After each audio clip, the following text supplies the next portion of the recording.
Hello, thanks for stopping by. This is Skydiver for the Atari 2600, and I'm playing this one from a cartridge on a Retron 77.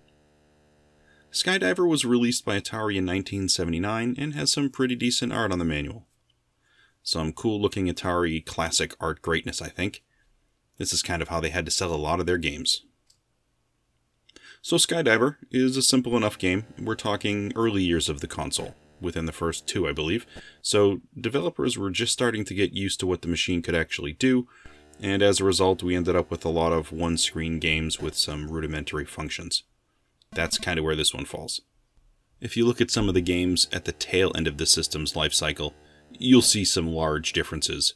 One-screen game versus multiple screens. It's significant. Anyway, this game was designed for 2 players, for you to play head-to-head with somebody. You can certainly, of course, play it one player just by using one joystick, but the design here, this was supposed to be a one-on-one game.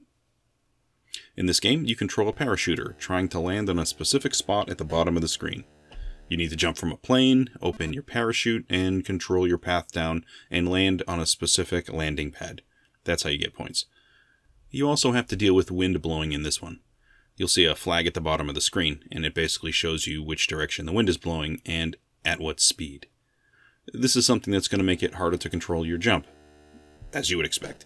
And there are definitely a few different wind speeds available, so controlling left to right is going to be difficult in some scenarios. Now there's only one controller button with the Atari 2600 joystick, so its use has to be relatively simple. You press the fire button to jump from the plane, and you have to do it pretty fast. When you want to open your parachute, you pull down on the joystick, and your chute will pop. Now you can move left to right with the controller, against the wind or with the wind, to control which direction you glide as you move down. Now jump out of the plane and do your best to land in the right spot, really. In this one you can score up to 11 points per jump, and you only gather points when you land on the pad with an open parachute, which means you don't score when... Ouch. Try to not do that. You also lose 4 points if you land with an unopened chute, but I would honestly say there are worse things than losing 4 points by not opening your chute.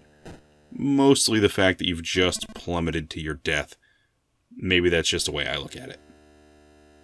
There are 2 difficulty settings with this one. We have an A and a B position on the console.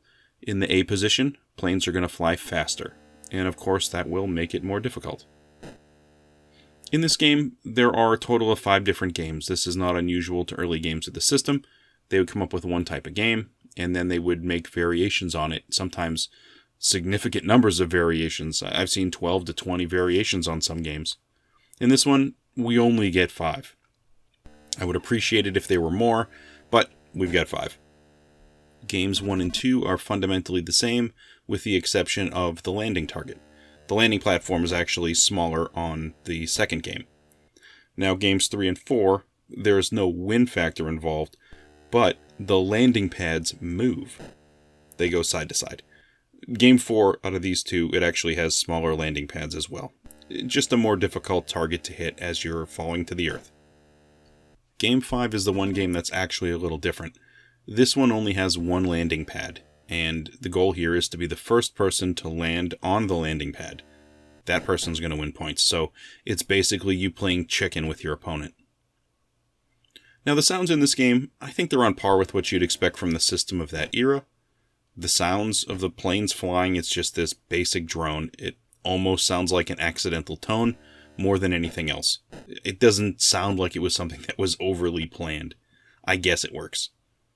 Now when the planes leave the screen, the drone stops, which is nice because the drone is monotonous. When you pop your chute, you get a slightly different tone as well. Also, if you land on a pad, you will get points beeping at the top of the screen, and of course, if you forget to open your chute, you get a good smash as you land in a heap. Overall, I'd have to say the sounds are dull for this one. Personally, I would rather turn it down and put on a stereo of some kind. This one also has a really basic color palette as well. Standard for early 2600 games, I think. I would have liked to have seen some sort of a different color palette mixed in there somewhere, even just occasionally, but no, we get nothing like that here. Now, like I mentioned before, this is a one-screen game, and I think this style of game is it's going to feel limited in scope, and mostly because it is. It's very limited.